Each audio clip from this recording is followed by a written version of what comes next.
Today I want to talk about the hidden fees when you buy any property in Malaysia, whether it's residential or commercial, a project or even a subsale. Now this is part one of this series I've created. It's a simplified explanation and I know that anyone can understand this. In Malaysia, now the banks can offer a maximum loan amount of 90% of the property price value. Now what does this mean?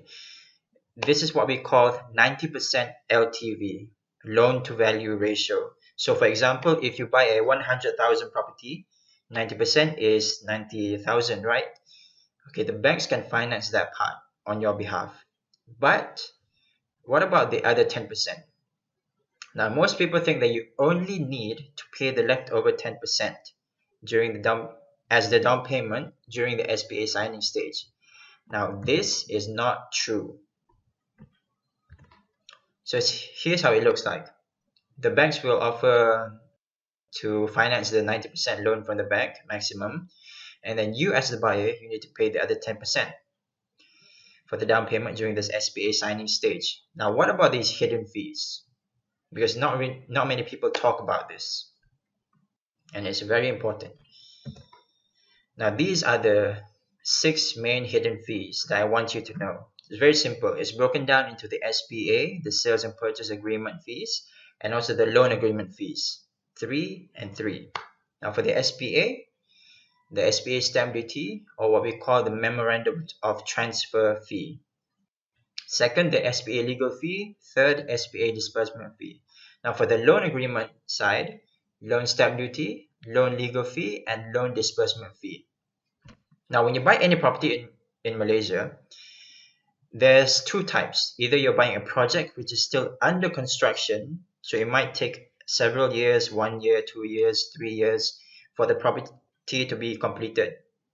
Now the second type is what we call a subsale, which is a property that is already completed.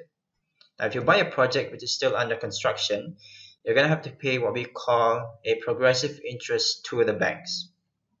Now because it might take several years to finish construction, the units might be sold out by then, right? So the buyers, they buy it early.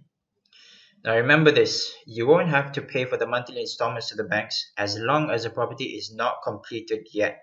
But while you're waiting for several years while it's still under construction, you're going to have to pay this progressive interest to the bank. Now I'll make another video about this because it's actually quite interesting. Now for properties that are already completed or subsales, we have what we call a valuation fee. So whichever type of property you're going to buy, whether it's a project or subsale, there's 7 main hidden fees that you're going to have to pay. 3 for the SPA, 3 loan agreement, and if projects, progressive interest, subsales, valuation fee. Simple. Now, for this example, I'll give you an example. Let's say you want to buy a property that is worth 500,000. Now the banks can cover the 90%, which is 450,000. The other 10%, 50,000, you're going to have to pay during the down payment.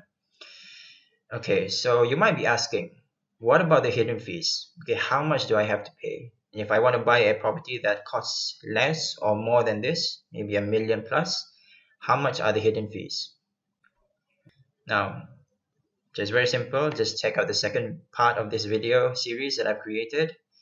It will be linked somewhere around here, or yeah, I'll put the thumbnail over here.